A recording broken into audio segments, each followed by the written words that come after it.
Yo, so today we're going to be taking a look at a video by Jubilee. Now, if you don't know Jubilee, Jubilee is like a YouTube channel that kind of delves into societal conversations and invites people on in different manners to talk about all different things that are kind of happening within society. So we're going to take a look at one today that's about men. I'm a man, if you couldn't tell.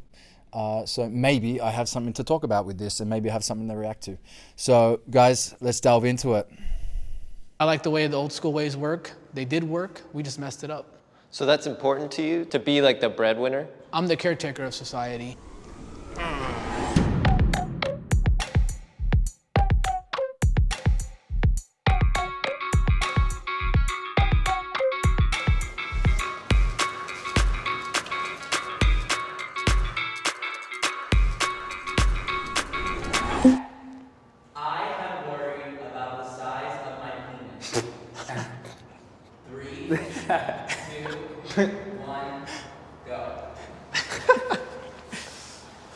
Oh my God. Before they answer, I think that's pretty typical. I think if you've come up and you've watched a lot of porn, there's a lot of guys that kind of get freaked out by the size of the dicks that they see on porn, and they compare themselves to that, right? So unless you're carrying around like just an absolute hog in your pants, I dare say you've probably concerned yourself with it before. Have I concerned myself with it? Yeah, I think so. I think when I was growing up, but it gets to a point where you accept it, right? You accept where you're at. This is a good question. I like this one. It's just a normal thing to be worried about, like when you're growing up. Like, you're like, am I normal? You know, like...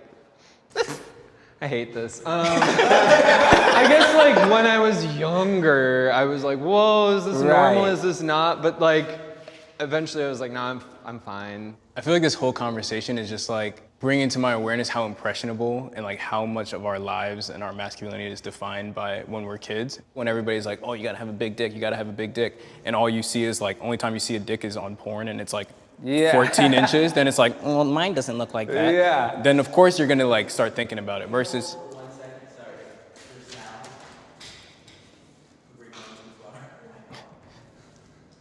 You know they're changing their answers. Oh. I changed my mind because what he said was, it made a lot of sense, because I remember the first time I saw porno and I saw a black guy's penis, I was like, I'm not like that. As I got older, I perfected my craft. That's the tough thing as well. It's like, well, I can imagine, is that stereotypically black guys get this, you know, you got a big dick thing. Well, what if you're a black guy and you don't actually have that, right? So if you're just a guy in general and you've worried about that, I think even if you're a black man that's being caught up with that stereotype, you're going to worry about it even more. I've never had a problem with women. It has nothing to do with the penis. It's all about, it's not the size of the boat, it's the motion of the ocean. You just love a woman, you embrace each other, and it's just, I've never had a problem with a woman since then. I think for younger guys, this is the concern that I'm realizing is like, maybe if these discussions were more open about size and whatever, and that really over time it all becomes okay and it's fine, maybe that would help a lot. A man should pay for the first date. 3, 2, 1, go.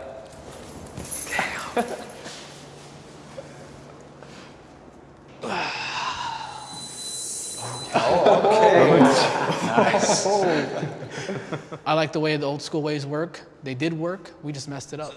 You know full well that they've thrown this guy in here just to like cause shit, right? They've got all these like sort of youngish sort of dudes, maybe a little bit more progressive, and they've gone, you know what, we need fucking someone in there just to cause a little bit of shit and carry a little bit of old ideologies around certain stuff. So they've 100%, the producers have gone, we need to stir the pot. We've thrown this guy in there.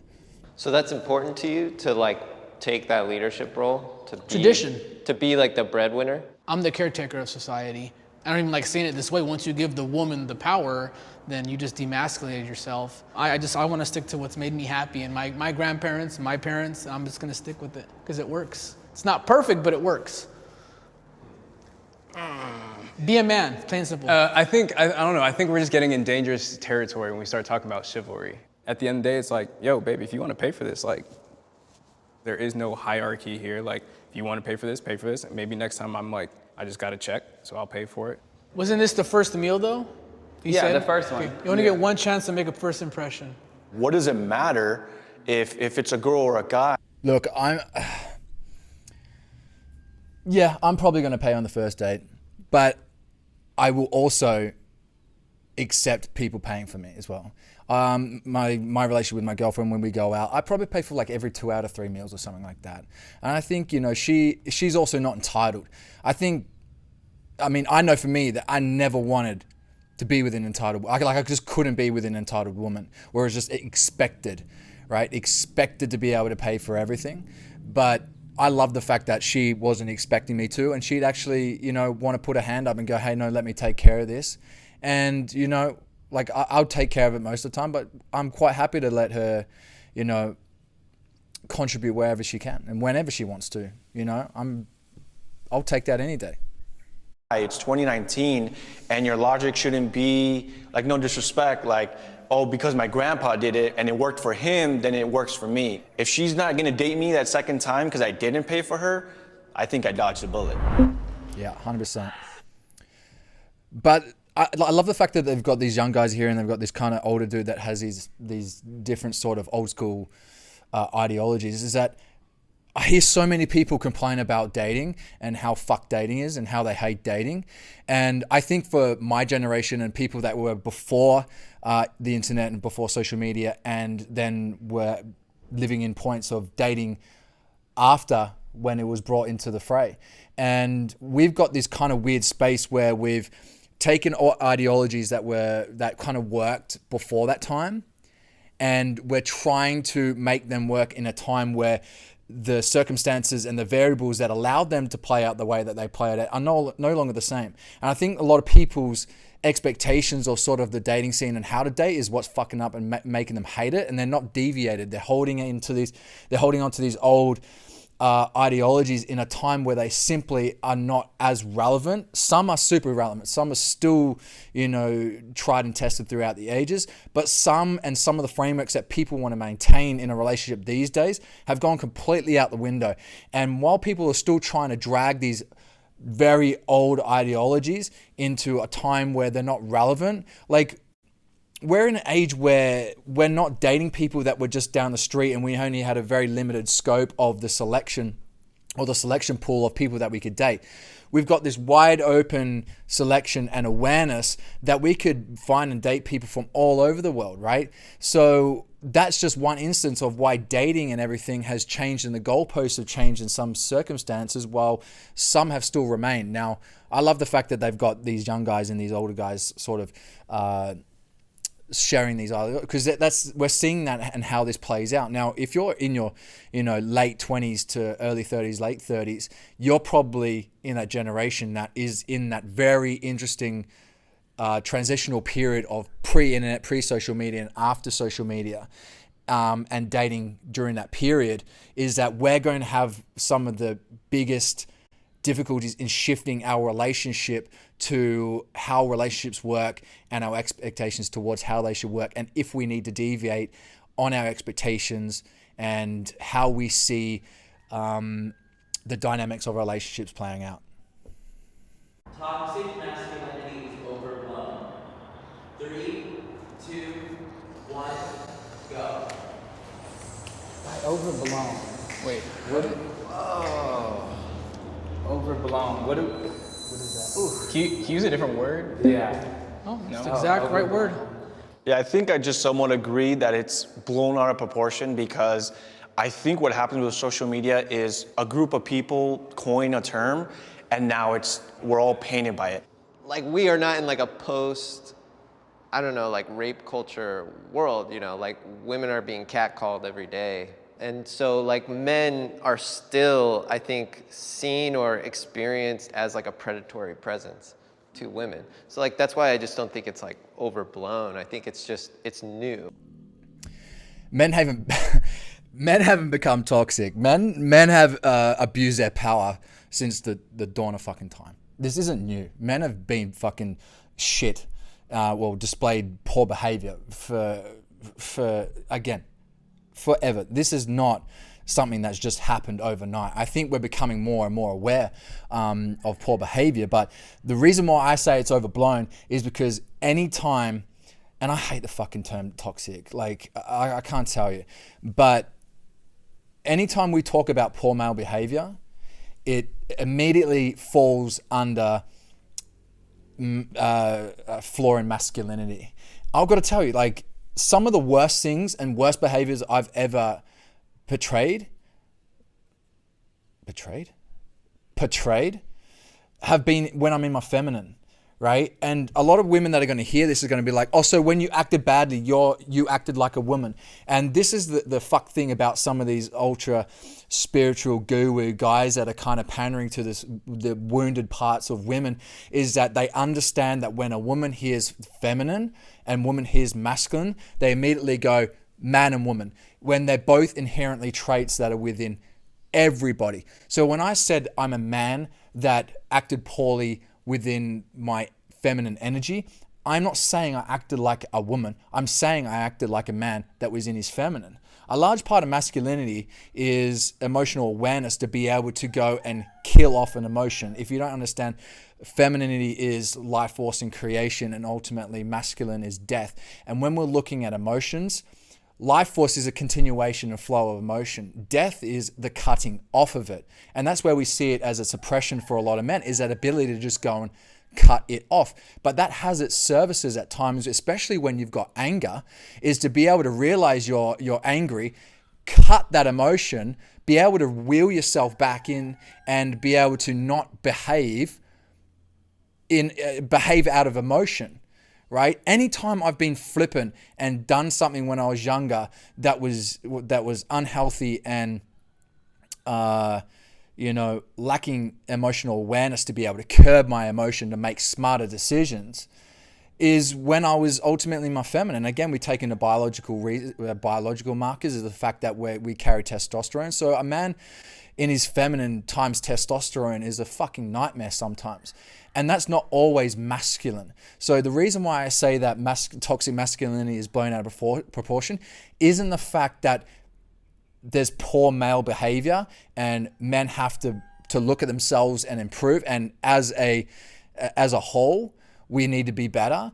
It's also understanding that not all male behavior falls under the scope of masculinity. It can also fall under the scope of a man behaving in his unhealthy feminine at the same point in time, right?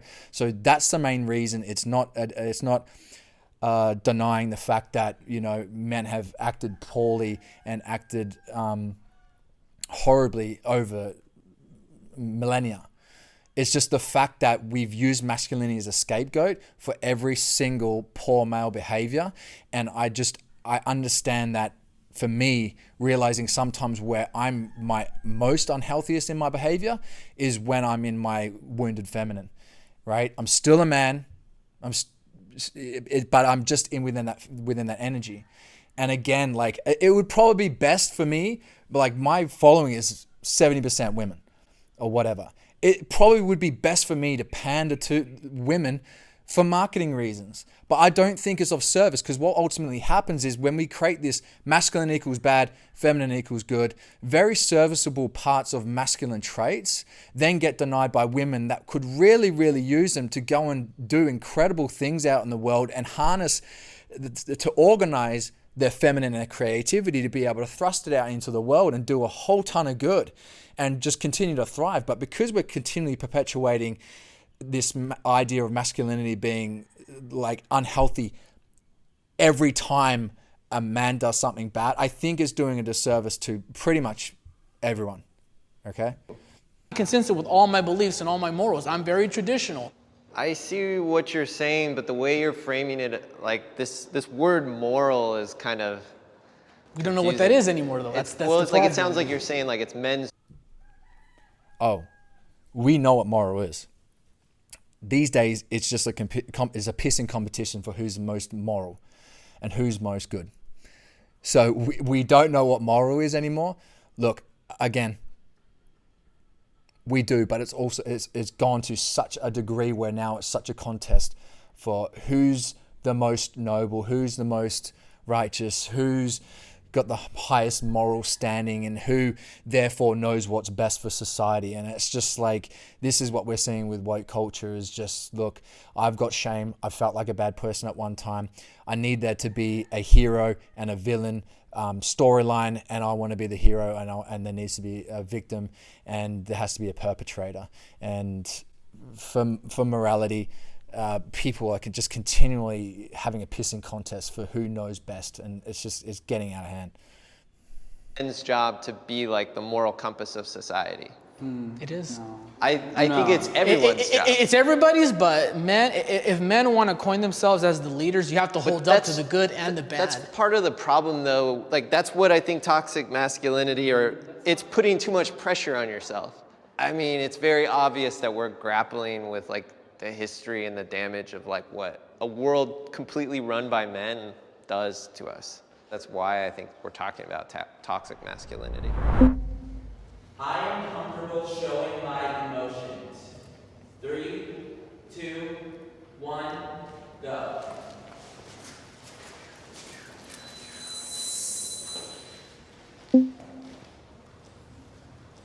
It's been like harped upon me for years that like showing my emotions were bad, and like me trying not to be gay. I'm like, no, like I don't want to show these emotions because I'm not gay. I can't be gay. Like I'm not supposed to be gay. Like the church tells me, my dad tells me, my mom tells me, everybody's telling me I'm not supposed to be gay. So like just understanding that at 25, now 26, like I'm over here like, okay, like, oh, you're insecure. Okay, that's what that feels like. Oh, you're sad. That's what that feels like. I can now be aware of those things, but to show them to other people right now is like really hard for me. I remember like seeing my dad cry for the first time when his mom died. And I remember like imprinting that in my mind as like, wow, you know, like my dad can be upset. And that was like an important thing to witness. It's reality, emotion. Yeah, it's real. I was raised by two parents that I never ever saw cry. The effect that that had on me was by the time one of them passed away very suddenly, I didn't really seem to be affected at all. So I've actually had to do a lot of therapy on that. This thing about masculinity not being able to show your emotions is very bad. It puts us backwards in society. And I've been able to express, showing emotions and expressing your emotions are two different things. Like being able to logically express your emotions and kind of, you know, logically share about them is very different than showing your emotions. Like I probably have, I feel like I'm comfortable showing my emotion. I'm not an overly emotional person, so it can kind of seem like I don't show emotion often. Because I do spend a lot of time in logic, and I do spend a lot of time trying to self-soothe myself within the logic of my brain. I'm quite happy to share with my friend, you know, I'm feeling a bit flat today. I'm with my girlfriend here. I'm feeling like a little bit feeling a bit anxious for some reason, right? And all these sorts of things. But I'm obviously coming from a very logical standpoint as opposed to showing it all. But again, that probably boils down to the fact that I'm not overly emotional. But when the time comes, like I've cried on stage in front of thousands of people quite comfortably. I've known that I was going to go on that stage, and if I was going to tell parts of my story, I was going to cry, right? And I stood in that power, and it never robbed me of my masculinity. I never felt like that robbed me of my masculinity whatsoever. Again, that's a big part of what masculinity also is just standing in your belief and standing in your power regardless of what anyone else sort of thinks, and staying true and centered to that and being unwavering to that. And a lot of that does come with being able to share and do things that might socially be seen as feminine or weak or whatever, but knowing that that doesn't dent your relationship with your own sense of manhood or own sense of connection to your masculinity. it puts us backwards in society, and we need to be thinking about how to tap into our emotions in a healthy way together. Thank you for saying in your truth, brother. Yeah, of course. Thank you. Great job, man. You too. Beautiful. Yeah, so guys, if you've got any other videos or anything you want to react to, if you've got any comments, leave them but man, come on, finish this video properly. Ooh. If you've got any comments or anything you want to leave below, drop them below, and I'll see you next time. Peace.